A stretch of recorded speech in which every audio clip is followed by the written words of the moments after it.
আউযু বিল্লাহি মিনাশ শাইতানির রাজিম বিসমিল্লাহির রহমানির রহিম আল্লাহু আকবার আল্লাহু আকবার আল্লাহু আকবার।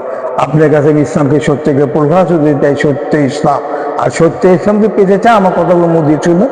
আমি কথাগুলো কি বলছি, এই কথাগুলো মুখ দিয়ে শুনবেন আপনারা, কেন শুনবেন না? এই কথাটা কি আপনারা চিন্তা করছেন? দিন ইসলাম, দিন ইসলামের অর্থ কি? ইসলাম, ইসলামের অর্থ, ইসলামটা কি জিনিস কেউ বোঝে না। ইসলামটা কি জিনিস সে মানে অর্থই বোঝে না, অর্থ ঠিকই কয় কিন্তু ইসলামটা কি জিনিস বোঝে না। কেন বুঝবেন না ইসলামটা? আপনারা কেন বুঝবেন না ইসলামটা কি জন্য? আরে ইসলাম আমাদের সংবিধান, ইসলাম আমাদের নিরাপত্তা, ইসলাম আমাদের অধিকার। অধিকার ইসলামের ইতিহাস বলে না যে মানুষ যেভাবে যায় যেভাবে ইচ্ছে ইচ্ছে করে চলাফেরা করবে, এভাবে ইসলাম ইতিহাস বলে না। এবার বিশ্বাস যায় আমি কথাগুলো বলবো অল্প সময় ওয়ার কথাগুলো মধ্যে শুনবে, আমি কথাগুলো কি বলেছি শুনবেন মনোযোগ দেন। শোনার পর আমি ভিডিওটা শেয়ার করবেন, অনুরোধ থাকলো ভিডিওটা শেয়ার করে দেবে। ভিডিওটা সারা বিশ্ব মানুষের কাগজ চলে দেয়, সারা বিশ্ব মানুষের কাগজ চলে দেয়, কোনো অসুবিধা নেই। আমি শুধু কোরআনের কথা বলেছি, এই শুধু কোরআন। এই কোরআনটা আমার আল্লাহ কি জন্য দেওয়া আছে, কি জন্য যাচ্ছে 1,24,000 পয়গম্বর দূরে যাচ্ছে, কি কারণের জন্য? কত কি কারণের জন্যে? কি কারণে যাচ্ছে? একত্র করার জন্য। কি জন্য একত্র? আমরা সবাই একত্র হবো। আর আমরা যদি সবাই একত্র হয় কার দল হবে? আল্লাহর দল। আল্লাহ কি দল নেই? হ্যাঁ, আল্লাহ কি দল নেই নাকি? আল্লাহ দল আছে কোরআন। আমি তো নবী নেই, মোহাম্মদ সাল্লাল্লাহু আলাইহি ওয়াসাল্লাম নবী আসবে না, আমাদের শেষ নবী, আর কোন নবী আসবে না। কিন্তু নবীর পরে সাহাবী আসবে। আমার মোহাম্মদ সাল্লাল্লাহু আলাইহি ওয়াসাল্লাম বলছে আমি আমার মুসলিমদের 73 হবে, কত হবে? 73 হবে, সব যাবে জান্নাতে। সাহাবীরা প্রশ্ন করে রাসূলুল্লাহ আপনি বলেন কি আমার মুসলিমের 73 হবে, আমার মুসলিমের 73 হবে, সব যাবে জান্নাতে। কোন কথা রাসূলুল্লাহ? আমি আমার সাহাবী। এর অর্থ কি বুঝছেন? নবীর সাহাবী থাকবে, কিয়ামত আর নবীর সাহাবী থাকবে। আবার নবীর সাহাবী খুঁজে না পান, ওনার মতো মতো দেশ চলা, কোনো অসুবিধা নেই। ওনার মতো মতো দেশ চলা, হ্যাঁ এখন পৃথিবী হওয়া যাবে কেন? আমরা সবাই করতে হবে, সবাই করতে হবে। যত আপনার জামাত আছে, শিবির আছে, হিফাজত আছে, চৌমনি পীর আছে, অনেক পীর আছে, আপনারা সবাই করতে হবে দেশ চলা। তার কোনো সমস্যা থাকবে না, থাকবে কোনো সমস্যা থাকবে না। মানুষ যখন কোরআনের আইন যখন নিয়ে আসবে, কোরআনের সমাধান কিছু বোঝে?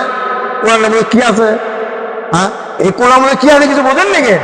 এই কোরআনের মধ্যে আমাদের আছে এমন একটা পথ আছে, কোনো মানুষের কোনো বিপদ হবে না, কোনো মানুষ নিরাপত্তা থাকবে না, কোনো মানুষ অশান্তিবোধ থাকবে না। সব মানুষ নিরাপত্তা পাবে, অধিকার পাবে, সমাধান পাবে, শান্তি পাবে। সব মানুষই শান্তি পাবে। কালাকর, খোলাকর, অন্ধকর, এবার আমি আপনাকে বুঝাতে পারবো না। এই কোরআনের কথা আমি যদি বুঝাবার যাই 2-3 ঘন্টা সময় লাগবে, বহু সময় লাগবে। এই কোরআনের ইতিহাস বলবে কেন? কথা বুঝছেন? অনুরোধ থাকলো আপনারা সবাই একত্র হন, সবাই একত্র হবে। ইসলামকে আমি প্রতিষ্ঠা করেন, ইসলামকে আমি প্রতিষ্ঠা করেন। ইসলাম ছাড়া মানুষের কোনো গতির নেই। ইসলাম মানুষ একমাত্র পাপ ধ্বংস করে, একমাত্র দিন ইসলাম। কোনো ধর্মে পাপ ধ্বংস করে না, একমাত্র দিন ইসলাম ধ্বংস করে মানুষের অতিথি পাপ। কেন শুনবেন না? এই কোরআন কি আছে আপনারা জানেন? কোরআনে কি একটা সমাধান আছে? এই কোরআনে কি সমাধান আছে আপনি বুঝেন না? আমার নবীর সমাধান কথা তো বলি, ফুরাতে পারবো? বিশেষ রাখেন, ফুরাতে পারবো? আমি কোনো ফুরাতে পারবো না, কোনো ফুরাতে পারবো না। এই কোরআনে এমন একটা বিষয়, কোরআন মতামত দিয়ে দেখছি, কোরআনের আইনে কেমন একটা সিরিয়াস। এই কোরআন খালি আমার আল্লাহ ভিক্ষুক যুবক দিয়ে বানায়নি, এই কোরআন ব্যবসা করার দিয়ে বানায়নি। কোরআনের দিনকে আমি প্রতিষ্ঠা করেছি আমার আল্লাহ। এই দিন যুগে 1,24,000 পয়গম্বর যাচ্ছে, কোনো নবী কিছু ব্যবসা করেনি, ধর্ম ব্যবসা করেনি, কোনো নবী কিছু ভিক্ষা করেনি, কোনো নবী করেনি। নবীর একমাত্র আল্লাহ দেওয়া যাবে একত্র হওয়ার জন্য। আমরা সবাই একত্র হয়, দিন ইসলাম কায়েম করবো, দিন ইসলাম প্রতিষ্ঠা করবো, তার মানে সবাই শান্তি পাবে। তোর ভালো হয়ে যাবে, সন্তান ভালো হয়ে যাবে, দুর্নীতি ভালো হয়ে যাবে, মানুষ আর খুব হবে না, প্রত্যেক মানুষই স্বাধীন পাবে। স্বাধীন ছাড়া মানুষ করতে পাবে না, সবাই মানুষ স্বাধীন পাবে। এই আপনারা চান না? চান না দেখে চান না আপনারা? আপনি কি কোরআন চান না? কোরআন অবশ্যই চান। কোরআন নিয়ে আছে, আমি বলছি কোরআন নাই, আইন নিয়ে আসেন। কোরআন আইনে থেকে আমি কোরআনটা কিভাবে মানুষ চালাই? এই কোরআন এমন একটা জিনিস, এই কোরআন যাই ব্যক্তি, এই কোরআনের দলে যে ব্যক্তি আসবে, কোরআনের দলও যদি হারাপ করে আমার আল্লাহ তাকেও ক্ষমা করে, নিষিদ্ধ করে দিচ্ছে। আমি সামান্য একটা কথা বলেছি ভাই, বিশ্বাস করেন মেশরের ঘটনা, মেশর একটা এমন একটা জিনিস, আমার নবী এক জিজ্ঞা দিয়ে দিল, তাহলে চোর চুরি করে হাত কাটে ভেড়ে দিতে হবে। আমার নবী জিজ্ঞা দিয়ে দিল, চোর চুরি করে হাত কাটে ভেড়ে দিতে হবে। মেশরের ঘটনা, একটা মহিলা চুরি করে, চুরি করার পর তাকে ধরা পড়লো। ধরা পড়ে তো মহিলাকে প্রশ্ন করতে, আপনি তুমি কেন চুরি করলা, তুমি কে? ওই মহিলা বলতে আমার নাম ফতেমা। ওই ফতেমার কথা শুনেছে আপনি প্রশ্ন, মানে তার জন্য গেছে মা ফতেমা, যার নাম মা ফতেমা রাসূলের মেয়ের নামে, তার কিভাবে হাত কাটার যায়? দেখি তো আমার আসলে কয়েক কিছু এই আইনটা কিছু অনুসারী বোধ করা যায় নাকি। আমার মোহাম্মদ সাহেবের কাছে বিচার লেগে গেল, এ রাসূলুল্লাহ, এক মহিলা চুরি করে তার কি করা যায়? তার শাস্তিতে ব্যবস্থা করা যাবে না? তার শাস্তি ব্যবস্থা করা হোক। আপনার মেয়ের নাম মা ফতেমা। ও আমার রাসূল কি বলেছে, কি জবাব দিচ্ছে? হে আমার সাহাবী শোনো, না আমার মা ফতেমা, আমার মা ফতেমা তোর চুপের নয় না বলে, এই ফতেমা যদি চুরি করে তাহলে আমি হাত কাটতে বাধ্য হয়ে যাবো। দেখছে রাসূলের মেয়ে এমন একটা মানুষ, ওই ব্যক্তি বলেছে না আমার মা ফতেমা যদি চুরি করে তাও আমি হাত কাটা দেবো। বুঝছি তার কোরআন আইন দেয়া কি জিনিস, বুঝছি কোরআন আইন দেয়া কি জিনিস। কোরআন আইন সেই জিনিস, কোরআনের বিপক্ষে চলবে, তাই এবার কঠিন চাকরি হবে। এই জিহাদ তাই বলিচ্ছে। মানুষ চোর থাকবে না, সরকার থাকবে না, ডাকাত থাকবে না, মানুষের মাঝে খুন করবে না, থাকবে না। যে মানুষের মাঝে খুন করো তাকেও খুন করো, যে বেশি চোর চুরি হয় তার হাত কাটো। নারী পুরুষ যদি একসাথে যদি ধরা পড়ে, কিন্তু তাকে ধরা পড়ে তাকে তদন্তে পারে না। এই আইনটা শোনা আল্লাহ, এই আইন যদি চালু হয় মানুষ অন্যায় করবে, কত অন্যায় করবে। কেউ অন্যায় আগে স্বাধীন দিতে হবে, মানুষের আগে স্বাধীন দিতে হবে। ওই বেশি চোর কেন চুরি করতেছে, ওই নিশা করে, এই নিশা বন্ধ করতে হবে না। এবার বিশ্বাস করে নিশা বন্ধ করতে হবে। আল্লাহ নিশা হারাম করে দিছে, আল্লাহ একদম নিশা হারাম করে দিছে।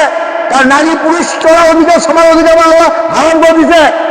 যে দেশের মধ্যে সুদ চালু হয়, যে দেশের মধ্যে নারী পুরুষ সমান অধিকার পায়, যে দেশের মধ্যে নিশা তৈরি হয়, যে দেশের মধ্যে আইন ইসলামে আইন থাকে না, ওই দেশে মানুষ সন্তানের শুরু হয়, এই দেশে মানুষ সন্তান হয়ে যায়, পুরো মানুষ ভালো থাকে না, সব মানুষ সন্তান হয়ে যাবে। কি বুঝলেন, কি বুঝলেন? আমি কি বোঝাচ্ছি? এই কোরআন আইন আমি আমাকে বুঝাতে পারবো আমার নবী কিভাবে দেখতে আছে, আমার নবী কিভাবে চলে। নবীর আইনই হচ্ছে কোরআন, নবীর চরিত্রই কোরআন, নবীর আদর্শ হচ্ছে কোরআন।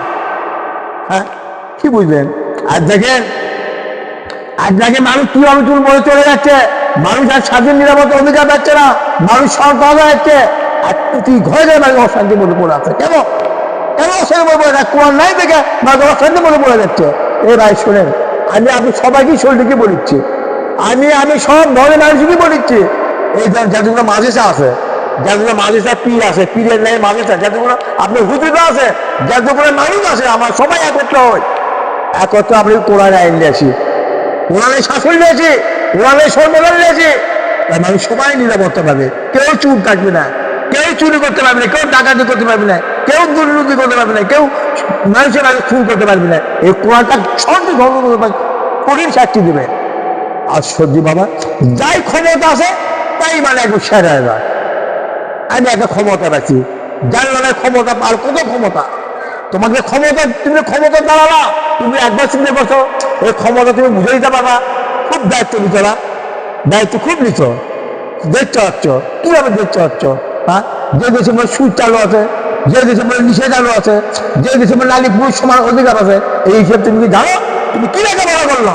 এ ভাই শোনেন, এখনো সময় আছে ভাই, আমি বিশ্বাস থাকে এখনো সময় আছে। আপনি কোরআনের পক্ষে আছে, আমি হিফাজত বলেছি, আমি শিবরক বলেছি, আমি জামাতক বলেছি, আমি চমলক পীরে বলেছি, যত পীর আছে, যত হুজুর আছে, আমরা সবাই একত্র হয়ে যাই, সবাই আমরা একত্র হয়ে যাবো। আমরা কোরআনের পক্ষে যুদ্ধ করবো, আমরা কোরআনের পক্ষে যুদ্ধ করা, কেন পক্ষে না?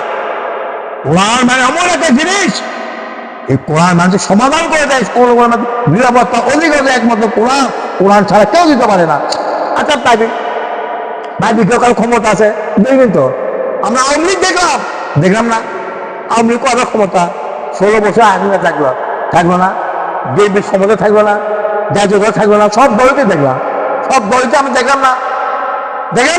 এখন কোরআন আইন নিয়েছেন ভাই, মনে থাকবে ভাই, এই কোরআন আইন নিয়েছে, কোরআন কত শান্তি দেয়, কোরআন কত মজা দেয়, কোরআন কত অধিকার দেয়, এ ভাই আমি যে কোরআনের কথা আমি বলতে যাই ভাই অনেক সময় লাগে ভাই আমি অল্প সময় ওয়াজ আপনারা মনে করে রাখি অল্প সময় ওয়াজ আমি চুলালাম ভিডিও শেয়ার করবে কোরআন আইলে মানে কি করতে হবে জানেন আপনার ছেলে সন্তান হবে না আপনার ছেলে ডাকাত হবে না আপনার ছেলে খুলে আসামি হবে না আপনার ছেলে নিষেধ হবে না আর নিষেধ সবগুলো তো হয়ে যাবে সবগুলো সব বন্ধ হয়ে যাবে সব বন্ধ হয়ে যাবে ধানের বাবা সব বন্ধ হয়ে যাবে নারীরা বলবে তার সব বন্ধ হয়ে যাবে না এ কোরআন আইলে যাক নারীরা ধ্বংস হয়ে যাচ্ছে পুরো ধ্বংস হয়ে যাচ্ছে তাই কিভাবে ধ্বংস হচ্ছে এই কে দায়ী হবে যাই নাকি এই যে আওয়ামী লীগ বুঝে এই যে আওয়ামী লীগ বুঝে নাকি এই যে বিএনপি বুঝে এই যে জাতীয় দল বুঝে দেশ নিয়ে বাংলা হয়ে গেছে ক্ষমতা বাংলা গেছে ক্ষমতা দিলি আমি প্রধানমন্ত্রী চিন্তা করো আমি প্রধানমন্ত্রীর ক্ষমতা কিভাবে দেশ চালাচ্ছি এটা কি জানে না